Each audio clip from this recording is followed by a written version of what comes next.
Hello friends, welcome to Video Book Summary of The Psychology of Money by Morgan Housel. I'm Anita Verma from StoryNest Video Books. I'm business director, consultant, author, and an unapologetic lover of books. After years helping brands shape their stories and strategies, I've learned one truth that never fails. Clarity creates confidence. In this book, I will take you through why should you read this summary? Because money is more about behavior than numbers. The psychology of money shows how small choices, emotions, and habits shape wealth more than intelligence or formulas. This summary gives you practical lessons to build smarter habits, avoid common mistakes, and make peace with money. Who should read this summary? Anyone who wants to build better financial habits. Anyone who struggles with saving, investing, or overspending. Anyone curious about why people think and act differently with money. About the author, Morgan Housel is a financial writer, speaker, and partner at the Collaborative Fund. His best-selling book, The Psychology of Money, has sold millions worldwide. Known for his simple yet profound insights, Housel focuses on the human side of investing, how emotions, history, and psychology shape financial decisions. The Psychology of Money, audiobook script, rewritten. Introduction: The human side of money. Money is often treated like numbers on a spreadsheet, formulas, charts, predictions. But in truth, money is far less about math and far more about psychology. Our financial choices are not driven only by logic. They're deeply influenced by fear, hope, greed, and memory. Every crash, bubble, or boom is rooted in human behavior. This book is about those stories, not formulas, but how people think and act with money. Once you understand that, you can make smarter choices, not because you know every answer, but because you know yourself. Here is lesson number 1. No one's crazy. Every financial decision makes sense to the person making it. Their view of risk, reward, or opportunity is shaped by their unique past. Someone who grew up in poverty won't see money the same as someone raised in comfort. Our experiences shape our lens. That's why equally smart people can disagree completely on money.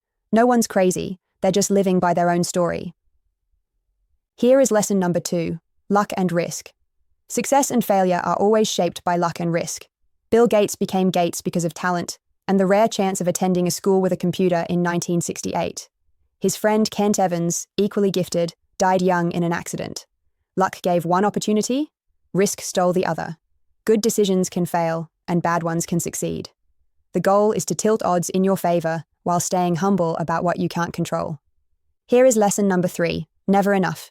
Many rich people never feel wealthy. When $80 million isn't enough because someone else has $100 million, you're trapped in a game with no finish line. Chasing more leads to reckless risk-taking. True wealth is knowing when to stop, when to protect what you've built, and when to say, this is enough. Here is lesson number 4, confounding compounding. Buffett's fortune didn't come only from brilliance, it came from consistency. He started investing young and kept going for decades. Most of his wealth was earned after 60. That's compounding. Small, steady gains multiplied over time. Don't chase fast wins, give time for growth to snowball. Here is lesson number 5, getting wealthy versus staying wealthy. Making money takes optimism, courage, and risk. Keeping it takes humility, caution, and patience. Many who get rich lose it by forgetting this balance. Respect luck, leave room for error, and avoid arrogance. Wealth isn't won by one bold move, it's preserved by many careful ones. Here is lesson number 6, tails. You win. In life and investing, most results come from a handful of big wins. A few stocks drive most market returns. One good idea can outweigh dozens of failures. That means failure is normal, expected even. Stay in the game, keep trying, and let rare successes cover the small losses. Here is lesson number 7, freedom. The highest form of wealth is control of your time. It's the freedom to wake up and decide what to do today.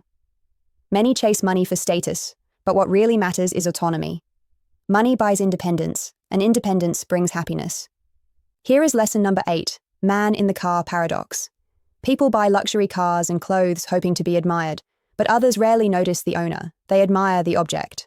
True respect comes from character, not possessions. Chasing admiration through spending often earns less respect, not more. Here is lesson number 9, wealth is what you don't see. Wealth isn't the car you drive or the watch you wear. Real wealth is hidden, savings, investments, and security. Spending to display riches reduces them. Saving quietly builds them. What people don't see, patience, discipline, restraint, is what actually creates prosperity. Here is lesson number 10, save money. The simplest way to build wealth is to save. Saving gives flexibility, resilience, and options when life surprises you. You don't need a reason to save. Uncertainty itself is reason enough. Living below your means is the foundation of financial freedom. Here is lesson number 11. Reasonable, rational. Textbooks teach logic, but life is emotional. The best financial decisions aren't always the most rational. They're the ones you can stick with. Paying off a low-interest mortgage may not maximize returns, but it gives peace of mind. In money, being reasonable often beats being perfectly rational. Here is lesson number 12. Surprise. The biggest risks are the ones no one predicts. Every generation faces shocks, wars, depressions, inflation, crashes that feel unprecedented. Don't try to guess the next one. Instead, prepare broadly, save more, take fewer unnecessary risks, and accept surprises as part of the journey. Here is lesson number 13. Room for error. No plan works perfectly. That's why margin of safety matters. Always assume things can go wrong, because they will. Savings, modest forecasts, and flexibility keep you alive through setbacks. Wealth isn't about maximizing every dollar. It's about surviving long enough to succeed. Here is lesson number 14. You'll change. Your goals today won't always be your goals tomorrow. People evolve, and so do their financial needs. That's why it's dangerous to lock yourself into rigid, long-term promises. Plan with flexibility. Save and invest for both who you are now and who you may become. Here is lesson number 15. Nothing's free. Everything has a cost, even if hidden. The price of investing isn't just fees, it's stress, volatility, and uncertainty. Markets reward patience, but only if you're willing to pay the emotional price of staying invested. Understanding that cost is the key to reaping the reward. Here is lesson number 16. You and me. We're all playing different financial games. A retiree seeks safety, a trader seeks risk. Trouble comes when we copy others who aren't playing our game. Focus on your own goals, your own timeline. The only scoreboard that matters is yours. Here is lesson number 17, the seduction of pessimism. Pessimism sounds smart. Bad news grabs attention. Optimism feels naive. Yet history shows progress usually wins. Constant pessimism can scare us into missing growth. Yes, setbacks happen. But betting against long-term progress has always been costly. Here is lesson number 18, when you'll believe anything. Stories move us more than statistics. Bubbles, crashes, miracle investments, they thrive on narrative. Humans crave simple explanations for complex events, even when they're misleading. Wisdom means balancing stories with evidence, hearing the tale, but checking the facts. Here is lesson number 19, all together now. Money lessons aren't about genius, they're about behavior. Save consistently, respect compounding, leave margin for error. Know when enough is enough, stay reasonable. Wealth isn't built on brilliance, it's built on discipline and patience, repeated daily. Here is lesson number 20, confessions. The author's own philosophy: save aggressively, live simply, invest humbly.